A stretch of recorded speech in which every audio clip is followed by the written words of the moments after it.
Appalachian State has not been known to have the most diverse campus. In fact, we have just 14% of our population, or fewer than 3,000 students of color here. What would you say to a prospective student who's thinking about coming to App, who might be in the minority racially, ethnically, or a member of the LGBT community?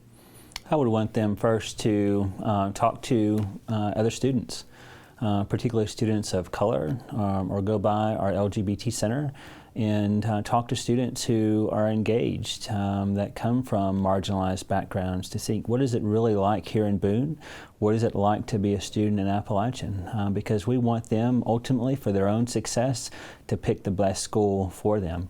Ultimately, I'd love to see them here as a Mountaineer, but want them to make a best decision and understand some of the challenges that we have here on our campus. So what is the university doing to attract more minority faculty members and students?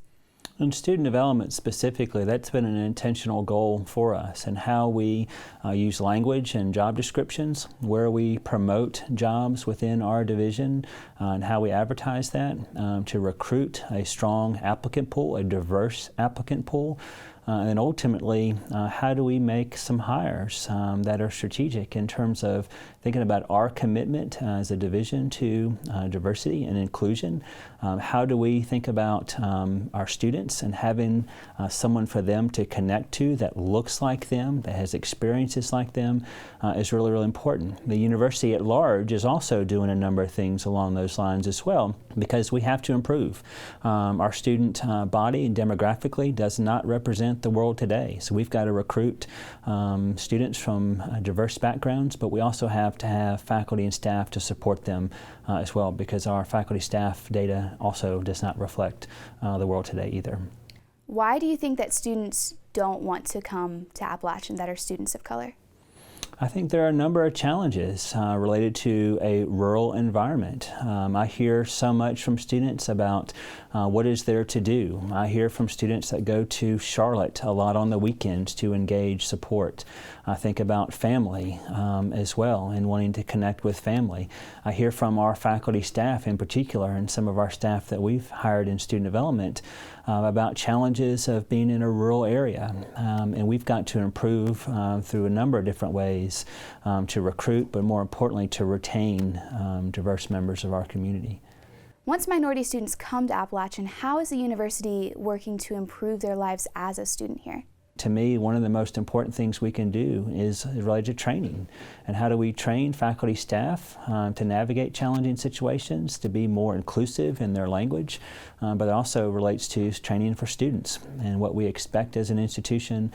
But again, how are we preparing our students to go out and serve the world in any number of things? On that training for students, what role does educating the larger student body as a whole play in the process of improving diversity here? I think the training piece is huge for the larger student body. Again, you think about the world today. We want you to go out and be successful and go wherever in the world that you want to go, and it doesn't reflect Boone, North Carolina in terms of how. I think that's an ethical responsibility that we have as an institution to be providing those resources, that training, that support, but also a safe place to have these tough conversations. And some of these conversations are tough.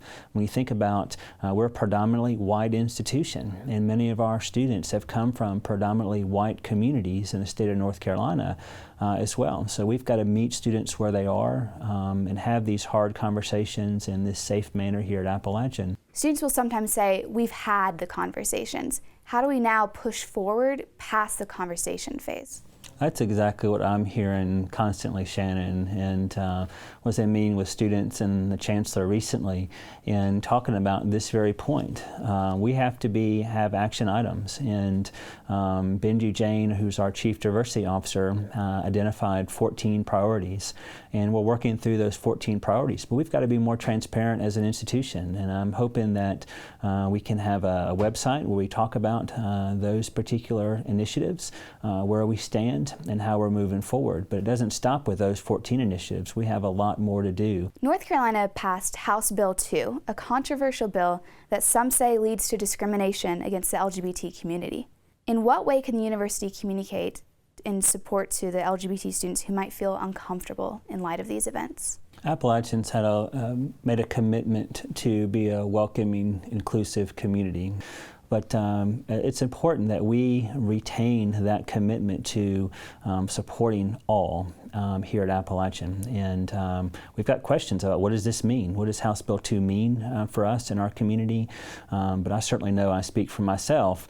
I want to stand by our LGBT community and all our students to focus on how do we make sure that we do the right things moving forward. Well, as an educational institution, what responsibility does the university have to speak out more broadly for tolerance and inclusion at the state level when issues like this arise? I think one of the amazing things that I've learned since I came to North Carolina several years ago is the incredible network we have within the University of North Carolina system schools and our sister institutions. We have to work together, and we have to have a unified voice as it relates to these challenges at the state level. And I think that's a powerful voice when you think about over 200,000 students within the UNC system that are part of this community. We have a powerful voice, and working with legislators and our Board of Governors and other pieces to make sure that we don't take steps backwards as it relates to thinking about how we support our students on each of our campuses. Over the past several years, we have seen a number of protests on different issues on campus, including diversity and race. Many of these protests have called to administration to take actions on various issues. How do you think administration replies to these? I think it's important that we listen to students, and I actually like protests. I think it's a powerful message in terms of thinking about how do we improve our community. I think about protests that have happened on our campus. It intersects with conversations nationally. It's important for us to embrace those conversations, and how do we apply it to our community. And I will always stand with protests to make sure that students can use their voice, because it's a powerful voice, and I think it's really important in this learning and growth process that we hope to provide as an educational institution. Well, these students are trying to raise awareness on an issue, and a lot of the times administration has not issued a response about it. How do you think that makes these students feel about how important their voice is?